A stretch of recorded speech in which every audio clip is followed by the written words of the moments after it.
அன்பே சிவம் மனமே குரு என்றுணர்த்திய குருவே போற்றி. சத்தும் சித்தும் எதுவென்று உணர்த்திய குருவே போற்றி.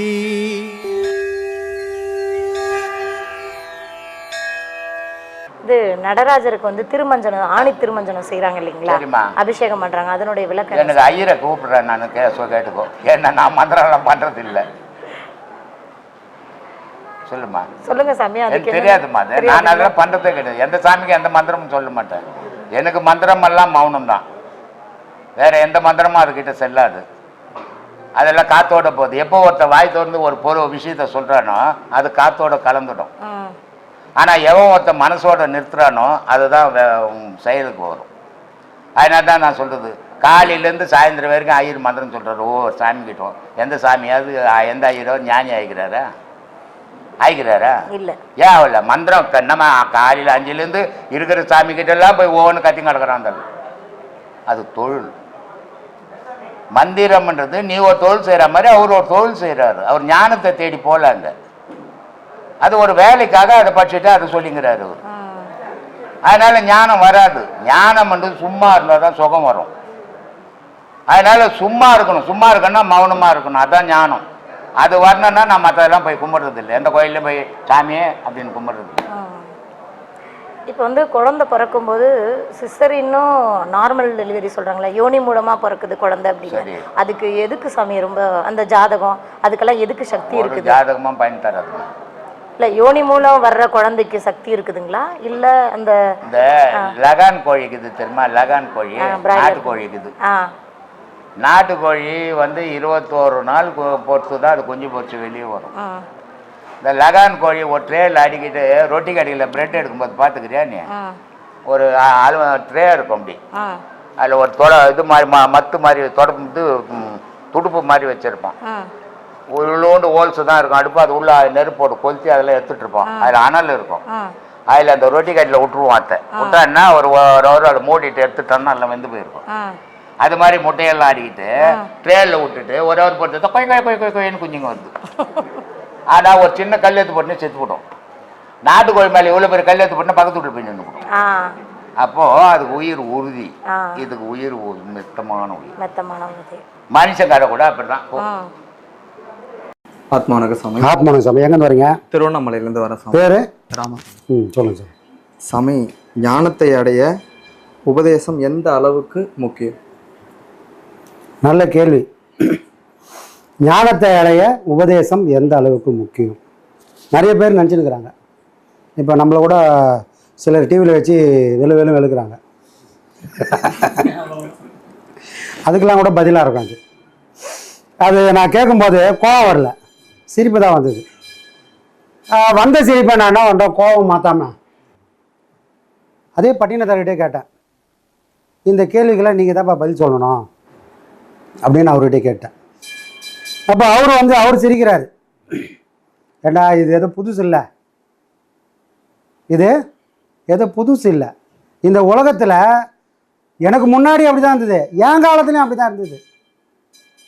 அப்போது இது வரைக்கும் அவர் சொல்லாத கதையை இப்போ சொல்கிறார். அவர் இது வரைக்கும் பட்டினத்தார் வாழ்க்கையில் இப்படி ஒரு சம்பவம் நடந்ததுன்னு இது வரைக்கும் யாரும் சொல்லலை.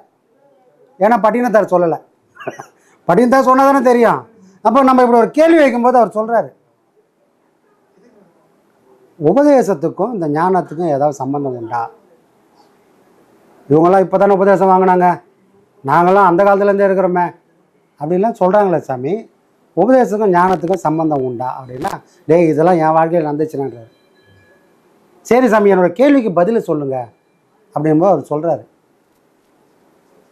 எனக்கு நான் கோடீஸ்வரன், என்கிட்ட இல்லாத செல்வம் ராஜாக்கிட்டே இல்லை, அவ்வளோ செல்வத்தோடு இருந்தேன். ஆனால் ஒரு செல்வத்தை இறைவன் எடுத்துட்டான். அந்த செல்வம் என்னது? சந்தான செல்வம். குழந்தை இல்லை, எல்லாம் கொடுத்தான் இறைவன். புள்ள இல்லை, குழந்தை இல்லை. ஆனால் இந்த தலைமுறை வாழணும், என்னோட போயிடக்கூடாதுன்னு எனக்கு ஒரு ஏக்கமும் இருக்குது. அப்போ இறைவன்கிட்ட நான் தினமும் வேண்டுறேன், கண்ணீர் விடுறேன்.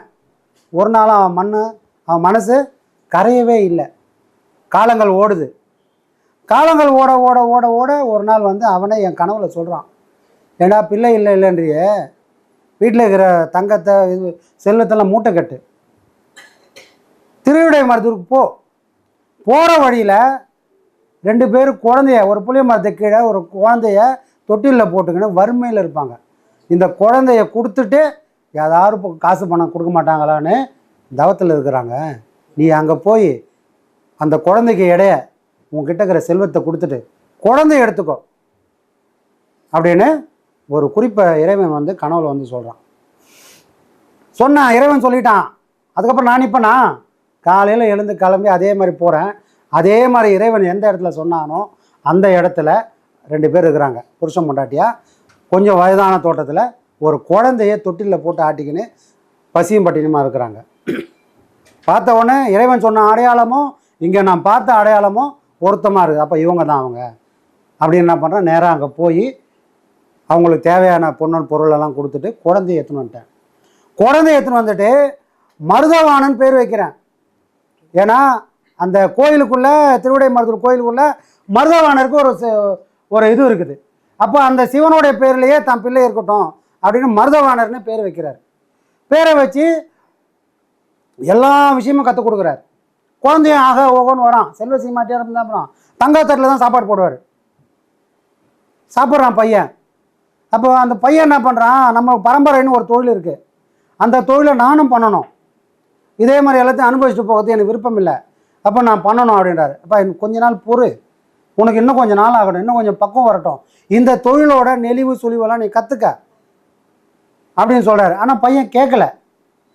பையன் கேட்காம அடம் பிடிக்க என்ன பண்ணுறாரு, சரி இந்தா பணம் எடுத்துக்கோ, நீ போய் எல்லாரும் போகிறாங்க, நீ அவங்க கூட போய் நீ எப்படி வியாபாரம் பண்ணுற நான் பார்க்குறேன், என் மனம் குளிர்ற மாதிரி நடந்துக்க அப்படின்னு பிள்ளைய வாழ்த்தி பணத்தெல்லாம் கொடுத்து அனுப்புகிறார்.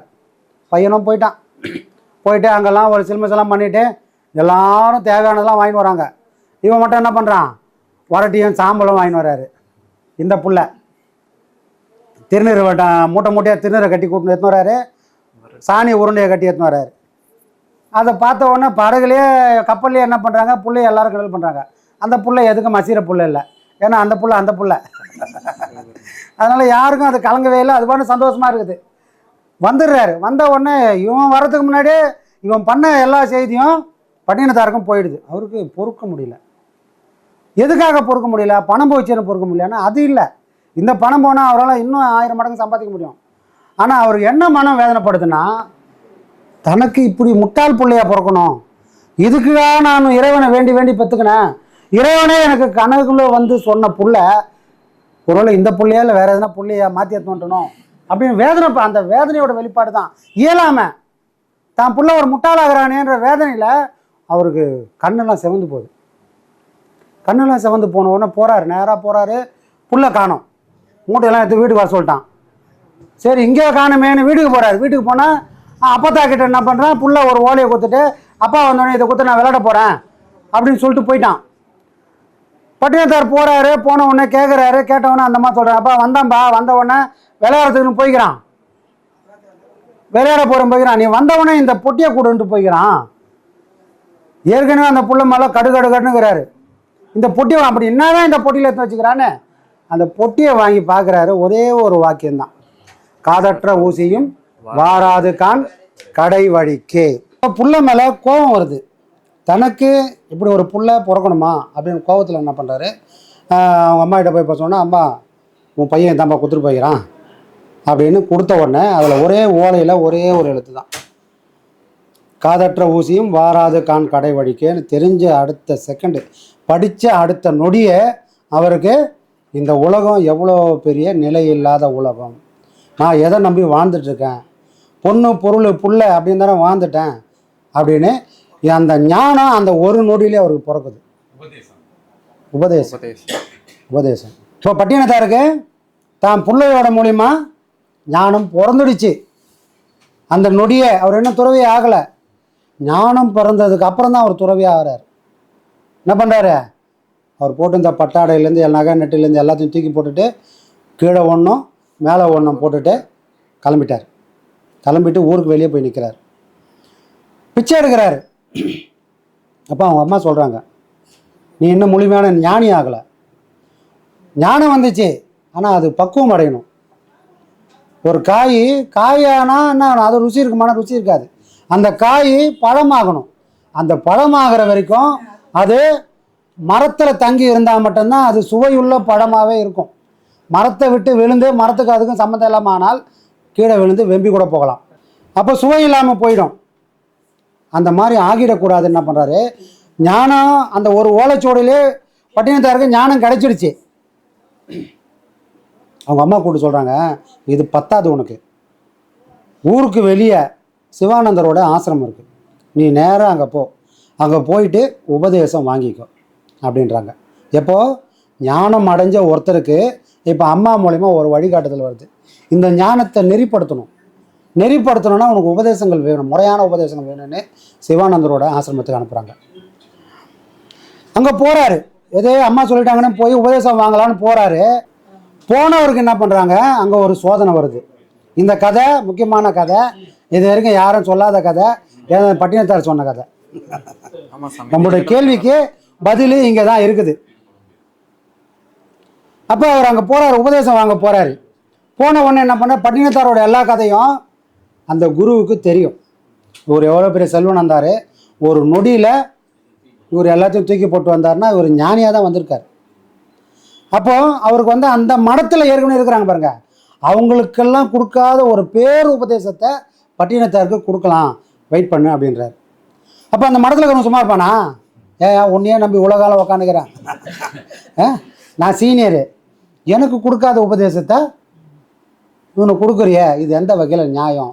உன்னையே நம்பி தானே உக்காந்துக்கிறேன், உனக்கு சர்வீஸ் பண்ணிக்கிறேன் ஒரு நாள், இது நியாயமாக கேட்குறாங்க. அப்போ அந்த குரு சொல்லியிருக்காரு, நீ கேட்கறதெல்லாம் நியாயம்தான், நீ என்னை பார்க்க வரும்போது நீ ஒரு சராசரி மனுஷனாக இருந்த, என்னை பார்த்ததுக்கப்புறம் என்ன பண்ணணும்னு கேட்டேன். அப்போ நான் உனக்கு சில விஷயங்களை சொன்னேன். உன் ஆடை இப்படி தான் இருக்கணும், நான் சொன்னதுக்கப்புறம் மாற்றிக்கினேன். உன் சாப்பாடு இப்படி தான் இருக்கணும், நான் சொன்னதுக்கப்புறம் மாற்றிக்கினேன்.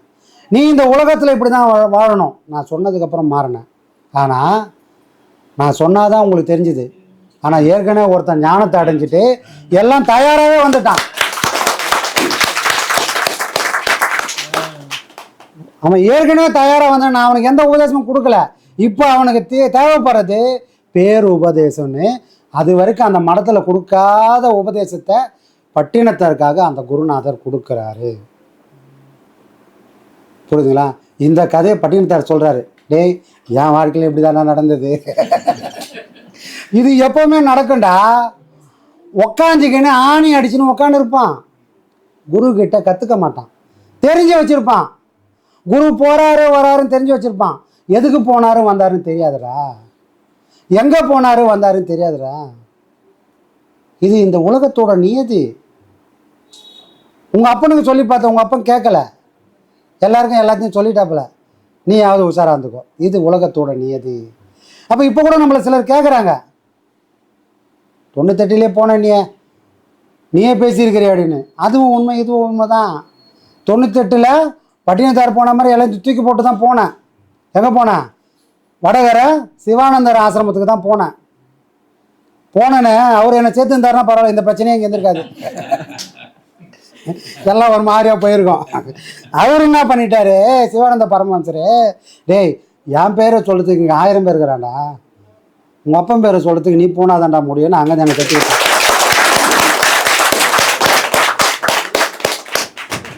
அவர் என்னை சேர்க்காத காரணம் இது தான். 98 போனவொடனே தெத்தி விட்டார். அப்போது அப்பாவும் அவரோட குருநாதன் சேர்ந்து நமக்கு ஒரு உபதேசம் கொடுக்குறாங்க. அது என்ன உபதேசம்? இந்த குடும்ப வாழ்க்கையில் இருந்துக்குன்னு இந்த ஒரே ஒரு பாடம் பண்ணு, ஏன்னா இதுக்கு மேலே நீ பாடம் வாங்கினா திரும்ப இந்த குடும்பத்தை விட்டு ஓட வேண்டிய சூழ்நிலை வரும். அப்போ இது ஒன்று பண்ணிங்கன்னு இப்படியே காலத்தை தள்ளு, காலம் வரும்போது நீ பார்த்துக்கலாம் அப்படின்னு ஒரே ஒரு உபதேசத்தை எப்போ 98 கல்யாணத்துக்கெல்லாம் முன்னாடி கொடுத்துட்டு என்னை உட்கார வச்சிட்டாங்க. அதுக்கப்புறம் தான் கல்யாணம் ஆச்சு, குழந்தை பிறந்தது, எல்லாம் பண்ணிட்டு இருந்தோம். அதுக்கப்புறம் நெடுநாளைக்கு அப்புறம் பட்டினத்தார் ஞானம் அடைஞ்சதுக்கப்புறம் சிவானந்தர் ஆசிரமத்தை போய் உபதேசம் வாங்குற மாதிரி நாம் சில காலம் வாழ்ந்துட்டு அப்புறமா போய் உபதேசத்துக்கும் போனால் சில கூட்டங்கள் என்ன சொல்லுது, நீ இன்றைக்கி தானே உபதேசம் வாங்கினேன், இன்றைக்கி தான் உபதேசம் வாங்கினேன், என்னைக்கு நான் தயாராகினேன் அது தெரியுமா? உபதேசம் 4 வருஷம் தாண்டா உனக்கு தெரியும். அதுக்கு விதை போட்டது 98, விதைச்சது அப்பன். இப்போ அதெல்லாம் உதாரணம் காட்டுறாரு. யார்? ஒரே ஒரு கேள்விக்கு பட்டினத்தார் இவ்வளோ கதையை சொல்கிறாரு ஒரு கேள்விக்கு. அப்போது பட்டினத்தார்னா இங்கே இருக்கிறாரா? இல்லை. அவர் கூட பேசுகிற பக்குவம் வந்தால் அவர் உனக்குள்ளே வந்து பேசுவார்.